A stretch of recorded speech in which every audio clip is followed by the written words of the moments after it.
Assalamu alaikum. In this video, we are going to discuss about pesticides. We will discuss their sources and their adverse effects as well. So let's start with its introduction. What are pesticides? Pesticides है कोई भी chemical substance हो सकता है या mixture of substances हो सकते हैं जो कि pest की growth को inhibit करते हैं या उन्हें destroy करते हैं या उनके number को limitize करते हैं. तो जो pest होते हैं वे human और animal diseases में भी animals में भी diseases carry कर सकते हैं, ठीक है, as a carrier या vector behave करते हैं, या फिर वो plants और animals को ना इसी तरह harm पहुँचाते हैं. तो pesticides हम यूज़ करते हैं ताकि इन वेक्टर्स को, इन पेस्ट को हम किल कर सकें, कंट्रोल कर सकें. और ना सिर्फ पेस्ट की ट्रीटमेंट के लिए या रेमिडिएशन के लिए पेस्टिसाइड्स यूज़ किए जाते हैं, बल्कि वीड्स को भी रिमूव करने के लिए इनका इस्तेमाल किया जाता है. जैसे कि जो मेन क्लासेस हैं या कैटेगरीज़ हैं पेस्टिसाइड्स की, उसमें आ जाते हैं हर्बिसाइड, इंसेक्टिसाइड एंड फंगीसाइड्स. तो जो हर्बिसाइड्स हैं वो इन्हीं ये जो अनवांटेड ग्रोथ ऑफ प्लांट्स होती हैं मेन प्लांट के साथ, जो कि मेन प्लांट के न्यूट्रिएंट्स को जो है एक्वायर कर रही होती है और उसकी ग्रोथ को अफेक्ट करती है, तो उन हर्ब्स और वीड्स को हम रिमूव कर देते हैं इन्हीं हर्बिसाइड्स की हेल्प से. एग्जाम्पल आ जाती हैं हर्बिसाइड्स की ग्रामोक्सोन एंड ग्लाइफोसफेट, और ये हर्बेशियस प्लांट्स पे अप्लाई की जाती हैं ताकि उनके इर्द गिर्द जो है वो वीड्स ग्रो ना करें. Then comes insecticides. तो insecticides as a name indicates insects की रिमूवल के लिए, किलिंग के लिए यूज़ होते हैं. और इसमें ना जो इनिशियल स्टेजेस होती हैं ना इंसेक्ट्स की, वहीं से उन्हें जो है ना डिस्ट्रॉय या किल कर दिया जाता है. जैसे कि हमारे पास इसमें आ जाते हैं फर्दर ओविसाइड्स जो कि एग्स को किल करते हैं इंसेक्ट्स के, और लार्विसाइड्स जो होते हैं वो किल करते हैं लार्वल स्टेजेस को, इंसेक्ट्स की लार्वल स्टेजेस को किल करते हैं ताकि वो फर्दर ग्रो ही ना कर पाएँ. एग्जाम्पल हमारे पास इंसेक्टिसाइड्स में आ जाती हैं कार्बामेट्स और ऑर्गेनोफॉस्फेट्स की. Then comes fungicides. तो फंगीसाइड्स जो हैं वो फंगस या ओमाइसिटीज़ जो इसकी क्लास है उसकी रिमूवल के लिए यूज़ होते हैं. मैंकोसाइड फंगीसाइड्स में कॉमन एग्जांपल है. और फंगीसाइड का जो इफेक्ट है वो ह्यूमंस पे भी होता है, लेकिन इतना सिवियर नहीं होता. बेसिकली ह्यूमंस का जब ज़्यादा एक्सपोजर हो तो उनकी आइज़ और स्किन को डैमेज के चांसेस हैं. फिर भी अगर हम हिस्ट्री की बात करें तो एंशिएंट टाइम्स में एशेस या फिर सॉल्ट्स को ना हर्बिसाइड्स के तौर पे यूज़ किया जाता था ताकि हर्ब्स और वीड्स को कंट्रोल किया जा सके. देन हमारे पास जो फर्स्ट नोन पेस्टिसाइड है वो 4500 ईयर्स अगो उसका इस्तेमाल हुआ, जो कि एलिमेंटल सल्फर की ना डस्टिंग के तौर पे उसे आप कह सकते हैं स्प्रे किया जाता था या डिस्पर्स किया जाता था प्लांट्स के ऊपर. और ये सबसे पहले मेसोपोटामिया में हुआ था. Then comes 15th century. तो 15th सेंचुरी में हमारे पास केमिकल्स को ही, हैवी मेटल्स या टॉक्सिक केमिकल्स को ही, जैसे कि आर्सेनिक, मर्क्यूरी और लेड को ही ना पेस्ट की किलिंग के लिए इस्तेमाल किया जाने लगा, लेकिन ऑब्वियसली उनके हार्मफुल इम्पैक्ट्स प्लांट्स में भी देखने को मिले. Then comes 17th century. तो 17th सेंचुरी में ना निकोटीन सल्फेट को टोबैको से एक्सट्रैक्ट करके एज एन इंसेक्टिसाइड यूज़ किया गया. और 1975 में फिर ये ऑर्गेनोफॉस्फेट्स और कार्बामेट्स डिस्कवर हो गए थे और जो कि अब तक यूज़ होते हैं. इसके साथ साथ जैसे जैसे हमारे पास एडवांसमेंट्स हो रही हैं माइक्रोबायोलॉजी की फील्ड में, तो जेनेटिक्स में, तो उससे ये हो रहा है कि अब फोकस इस तरफ जा रहा है कि ख़ुद से ही ना रेजिस्टेंट क्रॉप्स को डेवलप किया जाए जो कि ट्रांसजीनिक इन नेचर होती हैं, ठीक है, क्योंकि उनकी जीन में मैनिपुलेशन करके उनमें रेजिस्टेंस ऐड की जाती है ताकि हमारे पास वो खुद से ही ना जो पेस्ट अगर उन्हें अटैक भी करें तो वो किल हो जाए instead of harming the plant. तो इस तरह हमारे पास क्या होगा, बायोलॉजिकल पेस्ट कंट्रोल हो जाएगा. ये हमारे पास बायोलॉजिकल पेस्ट कंट्रोल के मेथड्स में आते हैं, ठीक है, कि हम खुद से ही ट्रांसजेनिक या रेजिस्टेंट वैराइटीज़ जो हैं वो प्लांट करें. क्लासिफिकेशन ऑफ पेस्टिसाइड्स की बात करें तो 3 बेसिस पे से क्लासिफाई किया जाता है. Number 1, the basis is target species, यानी किस स्पीशी को किल करना मकसूद है. बेस्ड ऑन केमिकल कॉम्पोजिशन, यानी हमारे पेस्टिसाइड्स जो हैं वो उनके अंदर किस तरह के केमिकल्स मौजूद हैं. Then comes mode of action, यानी वो इंसेक्ट्स या जो भी पेस्ट हैं उनको किस तरह डैमेज करते हैं, उनके स्टमक को अफेक्ट करते हैं या उनको ब्लड में जाके पॉइजन क्रिएट करते हैं या फिर उनके सिस्टम को डैमेज करते हैं. तो इस हिसाब से हमें से ये हमारे पास क्लासिफिकेशन की 3 बेसिस थी. First is classification based on target species. तो आप देख सकते हैं जो एल्गीसाइड है उनका टारगेट स्पीशी क्या है, एल्गा, वो उसे किल करेंगे. बैक्टीरियासाइड बैक्टीरिया को, फंगीसाइड फंगस को, इंसेक्टिसाइड्स इंसेक्ट्स को, हर्बिसाइड्स हर्ब्स को, मिटीसाइड्स माइट्स को, निमैटिसाइड निमेटोड्स को, और रोडेंटिसाइड्स रोडेंट्स को, जो कि प्लांट्स को डैमेज करते हैं. रोडेंट्स को किल करने के लिए इनका इस्तेमाल किया जाएगा. Then comes classification on the basis of chemical composition. तो हमारे पास फर्स्ट ऑफ ऑल आ जाते हैं ऑर्गेनोक्लोरीन पेस्टिसाइड. तो एज द नाम इंडिकेट्स ये ऐसे ऑर्गेनिक कंपाउंड्स हैं जिनमें 5 और मोर क्लोरीन एटम्स पाए जाते हैं. हमारे पास ये ऑर्गेनोक्लोरीन पेस्टिसाइड जो हैं वो इंसेक्टिसाइड्स के तौर पे भी यूज़ होते हैं, फंगीसाइड्स के तौर पे भी, और एस्कैरिसाइड्स के तौर पे भी. एस्कैरिसाइड्स बेसिकली पैरासिटिक नीमाटोड्स होते हैं, तो उनको कंट्रोल करने के लिए हम ना जो एस्कैरिस फैमिली से बिलोंग करते हैं तो एस्कैरिसाइड्स का इस्तेमाल करते हैं. और इनकी क्या नेचर होती है इन केमिकल कंपाउंड्स की, इन पेस्टिसाइड्स की, कि ये रेजिस्टेंट होते हैं टुवर्ड्स डिग्रेडेशन, यानी पेस्ट इन्हें इजीली डिग्रेड नहीं कर पाते, ठीक है. और अगर वो डिग्रेड कर लेंगे तो सारी बात है वो इन्हें मेटाबोलाइज कर लेंगे, तो ये क्या होते हैं, रेजिस्टेंट होते हैं विद रिस्पेक्ट टू डिग्रेडेशन. इसके बाद ये इफ़ेक्ट कैसे करते हैं पेस्ट को कि उनके नर्वस सिस्टम को जाके डैमेज करते हैं, ठीक है, उसमें प्रॉब्लम्स कॉज करते हैं और फिर फर्दर उनकी पैरालिसिस के बाद डेथ हो जाती है। डीडीटी जो है और लिंडेन और एल्ड्रिन, डीडीटी तो ह्यूमन से रिलेटेड जो पेस्ट डिसीज़ कॉज करते हैं जैसे कि मलेरिया, टाइफस, इसके कंट्रोल के लिए भी यूज़ होता रहा है। और इसके साथ साथ हमारे पास लिंडेन और एल्ड्रिन वगैरह, एल्ड्रिन स्पेसिफिकली जो क्रॉप्स बॉर्न डिसीज़ और क्रॉप्स में इंसेक्ट्स की वजह से, पेस्ट की वजह से डिसीज़ होती हैं, उनके कंट्रोल के लिए यूज़ किया जाता है। ऑर्गेनोफॉस्फेट्स जो होते हैं उनमें phosphate group basic structural framework provide करता है और इस तरह की केमिकल कॉम्पोजिशन पे इंसेक्टिसाइड्स को भी प्रिपेयर किया जाता है, एस्कैरिसाइड्स को भी। और इस नेचर के जो इस केमिकल कॉम्पोजिशन पे मुश्तमिल जो हर्बिसाइड्स हैं इन जनरल वो नॉन परसिस्टेंट इन नेचर होते हैं, यानी अपनी एक्टिविटी परफॉर्म करने के बाद डिग्रेड हो जाते हैं। और बेसिकली ये क्या करते हैं इंसेक्ट्स में या पेस्ट में कि उनमें जो एंजाइम्स न्यूरॉन सिग्नल्स को कैरी कर रहे होते हैं जिनका नाम कोलिन एस्टरेज एंजाइम्स होता है, तो ये उन्हीं को इनहिबिट कर देते हैं, जिससे उनका सारी बात है नर्वस सिस्टम अफेक्ट होगा। और नर्वस सिस्टम के बाद सारी बात है वो अपनी जो व्हाट वी कैन से कि वॉलंटरी एक्शंस हैं उन्हें कंट्रोल नहीं कर पाएंगे और अल्टीमेटली उनकी डेथ हो जाएगी। और पैराथायोन, मैलाथायोन और ग्लायोसेट इसके एग्जाम्पल्स में आते हैं। Then comes carbamates. तो कार्बामेट्स जो है वो ये भी ऑर्गेनिक पेस्टिसाइड्स हैं जो कि कार्बामिक एसिड से डराइव किए जाते हैं। और ये जो पेस्टिसाइड्स हैं इनको एज अ फंगीसाइड्स पे यूज़ किया जाता है, मतलब इन केमिकल कॉम्पोजिशन पे मुश्तमिल कंपाउंड्स को एज अ फंगीसाइड भी यूज़ किया जाता है और इंसेक्टिसाइड भी। और इनका भी इफेक्ट सेम है कि ये कोलिन एस्टरेज एंजाइम्स जो हैं उनकी एक्टिविटी को इनहिबिट करते हैं। एग्जाम्पल्स आ जाती हैं carbaryl, carbofuran and aminocarb की। Then comes pyrethroids. तो जो पायरीथ्रॉइड्स हैं ये क्या हैं, ये पायरेथ्रिन से सिमिलर होते हैं, ठीक है, स्ट्रक्चरल कॉम्पोजिशन में। और जो पायरेथ्रिन है वो कहाँ से हासिल होता है, हमें नेचुरली हासिल होता है, पायरेथ्रम प्लांट्स हैं। तो इनको फिर इस केमिकल को यूज़ किया जाता है, वैसे तो नेचुरली वहाँ से हासिल होता है और हम फिर पायरीथ्रॉइड्स को सिंथेटिकली बनाते हैं और यूज़ करते हैं एज एन इंसेक्टिसाइड। ओके, अब इसका फंक्शन क्या होता है कि रैपिड डिग्रेड तो खुद हो जाता है लेकिन अपने स्पेसिफिक टारगेट को अफेक्ट करने के बाद, और जो एक्वाटिक इन नेचर स्पीशीज़ हैं, वेक्टर्स हैं, उन्हें ये ज़्यादा टारगेट करता है। अच्छा, एग्जांपल्स हमारे पास परमिथ्रिन और डेल्टामिथ्रिन की आ जाती हैं। Then comes phenoxy acetic acid. तो इसमें हमारे पास हर्बिसाइड्स में फिनऑक्सी एसिटिक एसिड को यूज़ किया जाता है टू किल हर्ब्स, और इफेक्ट्स हमारे पास इसके नोन नहीं हैं। और हमारे पास 2,4-D 2,4,5-T इसके एग्जांपल्स में आ जाते हैं। अब हम नेक्स्ट आते हैं classification based on the mode of action, यानी हर्बिसाइड्स जो हैं जिसमें फिर इंसेक्टिसाइड्स, फंगीसाइड्स और हमारे पास हर्बिसाइड्स मेनली आ जाते हैं। तो ये कैसे अफेक्ट करते हैं इंसेक्ट्स को या पेस्ट को कि number 1 they do contact poisoning. Contact poisoning क्या होता है कि जो ये इंटरैक्ट करेंगे पेस्ट के साथ उसे किल कर देंगे। देन कम स्टमक पॉइजनिंग, यानी जब इंसेक्ट्स या पेस्ट इन्हें इंजेस्ट करेंगे इन केमिकल्स को तब जाके उनके अंदर जो है प्रॉब्लम जनरेट होगी। Then come systematic poisoning. Systematic poisoning में क्या होता है कि जब ये पेनिट्रेट हो जाते हैं बॉडी में और फिर ब्लड का हिस्सा बनते हैं, ब्लड में जाते हैं या फिर ब्लड ऑफ द एनिमल में जाते हैं या SAP of plant upon which paste is feeding, ठीक है, ठीक, या तो ये एनिमल के ब्लड में जाएंगे या प्लांट की सैप में जाएंगे और जब उसे इंटेक करेंगे तो इनकी क्या होगी, सिस्टमैटिक पॉइजनिंग स्टार्ट हो जाएगी।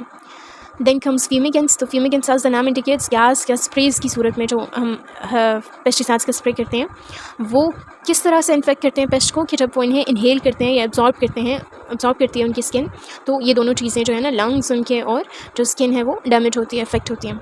हम सोर्सेज की बात करें तो हमारे पास जो पेस्टिसाइड्स हैं ये भी कंटामिनेंट्स की तरह हमारे हाइड्रोलॉजिक या जो एक्वाटिक सिस्टम है उसमें पॉइंट सोर्सेज से भी आ जाते हैं, यानी स्पेसिफिक एरियाज से रिलीज़ होकर भी आ जाते हैं और नॉन पॉइंट सोर्सेज से भी आ जाते हैं। और नॉन पॉइंट सोर्सेज हैं जो हैं वो अमूमन ज़्यादा डिस्पर्स्ड होते हैं, एक जगह पे लोकेटेड नहीं होते, मल्टीपल सोर्सेज का जो मजमूआ होता है ना उस हम एरिया सोर्सेज या नॉन पॉइंट सोर्सेज कहते हैं।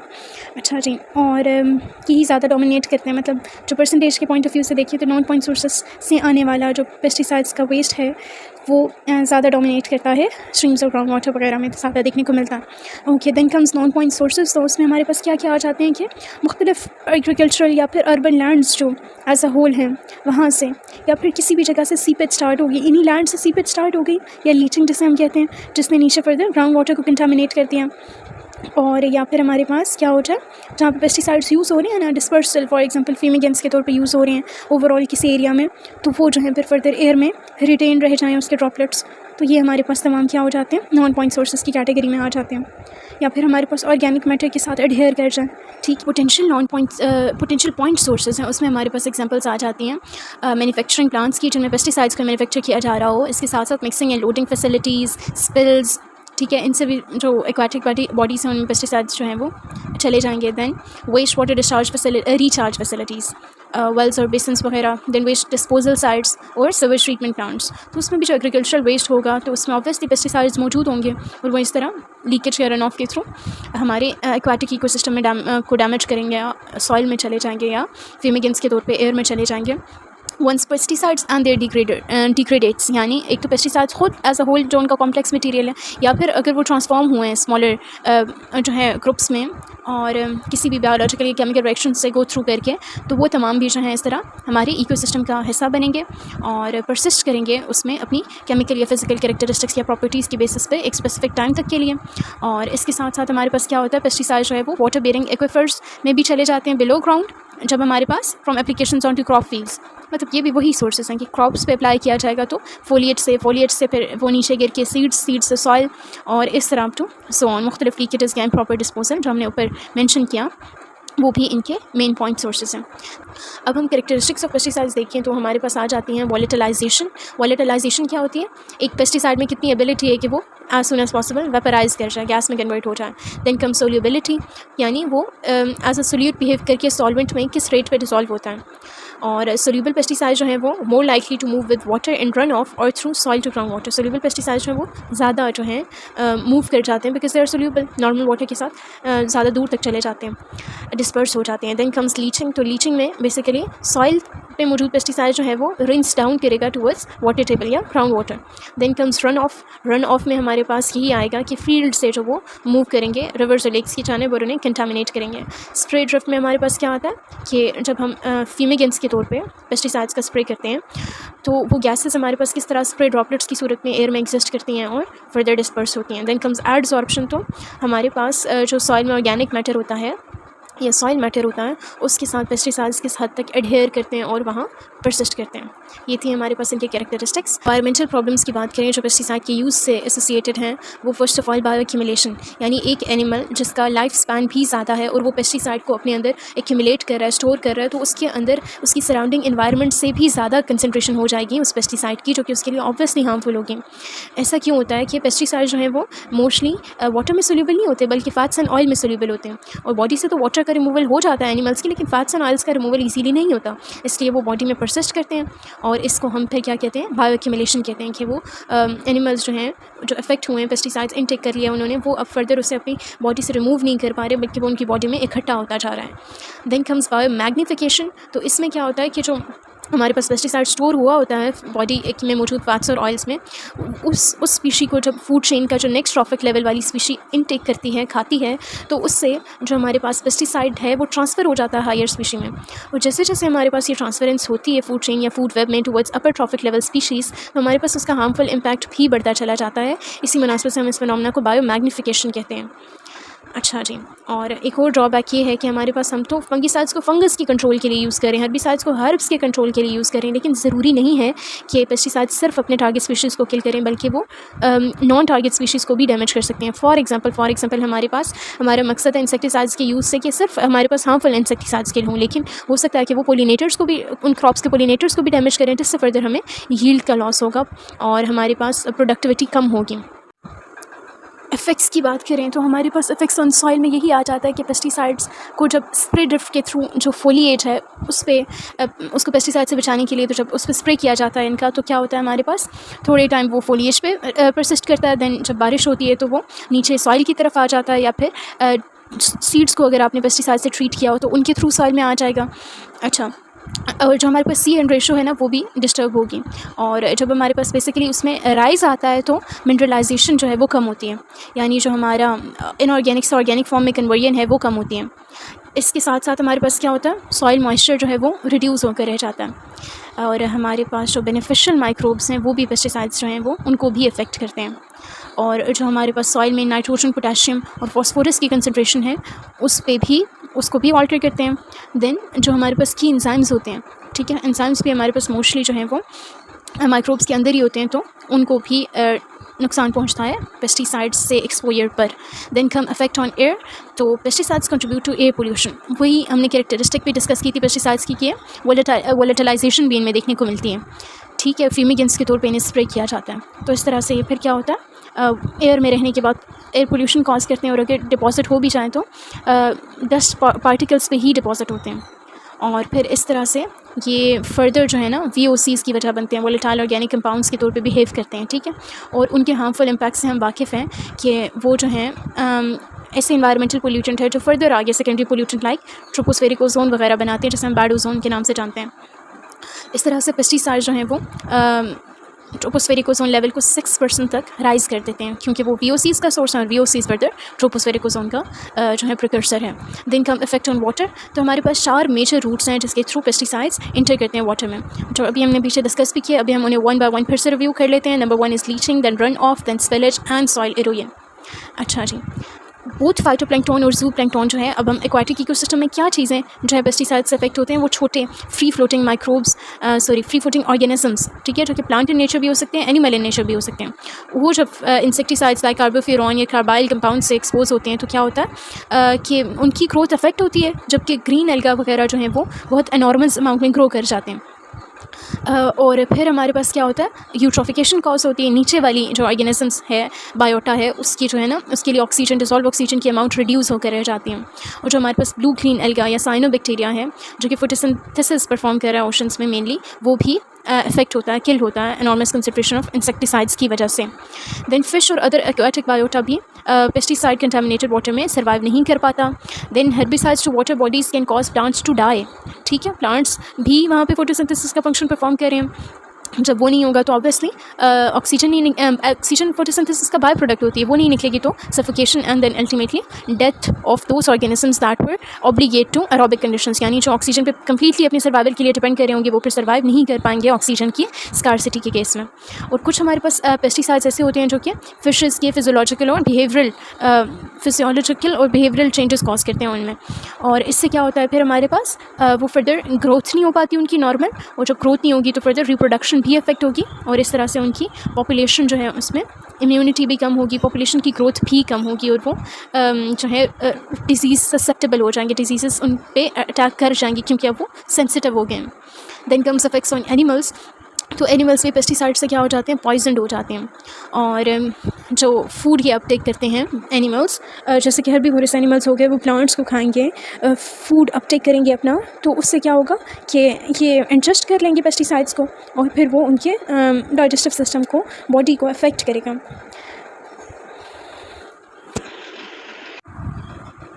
इफेक्ट ऑन एनिमल्स की बात करें तो हमारे पास जो एनिमल्स हैं वो जब इनटेक करते हैं पेस्टिसाइड्स को तो उनके अंदर पॉइजनिंग कॉज हो सकती है। जैसे कि हेर्बीवोरस स्पीशीज़ हैं, वो जब प्लांट्स को खाएंगे जो कि पेस्टिसाइड्स जिनका उन पर स्प्रे हुआ था, तो क्या होगा हमारे पास कि इंजेक्शन के थ्रू वो पेस्टिसाइड्स का इनटेक कर लेंगे। अब या तो इनटेक कर लेंगे, या फिर ऐसा होता है कि पेस्टिसाइड्स के स्प्रे के थ्रू बहुत से हमारे पास नॉन टारगेटेड स्पीशीज़ भी अफेक्ट हो जाती हैं, किल हो जाती हैं, रिमूव हो जाती हैं, जिन पे कंज्यूमर्स डिपेंड कर रहे थे। तो इस तरह से भी हमारे पास वो इकोसिस्टम को अफेक्ट करेंगी, तो फूड की कमी होगी और एनिमल्स अफेक्ट होंगे। दैन हमारे पास अगर वो पॉइजनस फूड इनटेक कर लेंगे तो उनकी रिप्रोडक्शन अफेक्ट होगी। अगर हमारे पास बायोमैग्निफिकेशन हो रही है कि वो छोटे हेर्बीवोर्स को खा रहे हैं बड़े एनिमल्स, तो उनमें मौजूद है पेस्टिसाइड्स का लोअर कॉन्टेंट, ठीक है, लोअर कंसनट्रेशन में मौजूद है, लेकिन बायोमैग्निफिकेशन के फिनोमेना के थ्रू वो मज़ीद टॉक्सिक और कंसनट्रेटेड हो जाएगा अपर ट्रॉफिक लेवल्स में। और इसके साथ साथ जो हमारे पास DDT है, ये पेस्टिसाइड क्या करता है कि कैल्शियम की मेटाबॉलिज्म को अफेक्ट करता है, और जिससे जो फीमेल बर्ड्स हैं उनके एग शेल स्ट्रॉन्ग नहीं जो है रिप्रोडक्शन के दौरान एग शेल्स जो है वो स्ट्रॉन्ग नहीं बन पाते। ये भी इसका एक मेन ड्रॉबैक है। देन इफेक्ट्स ऑन प्लांट्स की बात करें तो नाइट्रोजन फिक्सेशन इन सॉइल जो है वो इन पेस्टिसाइड्स की वजह से कम हो जाती है, लाइक DDT, मिथाइल पैराथायोन वगैरह। क्यों? क्योंकि हमारे पास लेग्यूमिनस प्लांट्स राइजोबिया वगैरह के साथ जो सिम्बियोटिक रिलेशनशिप बनाते हैं ताकि नाइट्रोजन फिक्सेशन कर पाएँ, तो उसमें जो केमिकल सिग्नलिंग होती है इन दोनों के दरमियान, वो इफेक्ट होती है इन पेस्टिसाइड्स की वजह से। इस तरह से फिर नाइट्रोजन फिक्सेशन के रेट पे इफेक्ट पड़ता है और वो रिड्यूस हो जाता है, नेगेटिव वे में इफेक्ट होता है। Then application of pesticides to crops that are in bloom, उससे फिर क्या होता है कि जब फ्लावर्स अट्रैक्ट करते हैं हनी बीज़ को अपनी तरफ, और इन फ्लावर्स पे पेस्टिसाइड्स का स्प्रे हुआ है, तो जब हनी बीज़ इन पे आएंगी तो उनके जो है ना पेस्टिसाइड्स जो है वो इनटेक कर लेंगी, और अल्टीमेटली उनकी डेथ हो जाएगी, और पोलिनेटर्स अफेक्ट होंगे, तो ऑब्वियसली हमने पहले भी डिस्कस किया था, यील्ड और प्रोडक्टिविटी अफेक्ट होगी। देन कम्स के पेस्टिसाइड्स जो हैं वो प्लांट्स को फर्दर किस तरह डैमेज करते हैं कि उनकी रूट हेयर डेवलपमेंट जो न्यूट्रिशन की एक्वायर करने के लिए बहुत ज़रूरी होती है वो अफेक्ट होती है। देन हमारे पास शूट्स येलोइंग कॉज होती है, और इस तरह से स्टंटेड ग्रोथ देखने को मिलती है प्लांट्स के अंदर। इफेक्ट्स ऑन ह्यूमंस की बात करें तो ह्यूमंस क्या एक्सपोजर कैसे होता है कि या तो वो इन्हें इनहेल कर लेते हैं पेस्टिसाइड्स एरोसोल्स को, या फिर हमारे पास क्या होता है कि जब हम उस एनवायरनमेंट में मूव कर रहे हैं जिसमें डस्ट के ऊपर एडहेयर्ड हैं पेस्टिसाइड्स, तो उस तरह से भी हमारे वो स्किन से कांटेक्ट में आएंगे। या फिर हम क्या करते हैं, फूड को इंजेस्ट कर लेते हैं बगैर धोए, जिसके ऊपर पेस्टिसाइड्स का स्प्रे हुआ था विदाउट प्रॉपर वॉशिंग, तो क्या होगा, हमारे पास वो इंजेक्शन के थ्रू अंदर चले जाएंगे।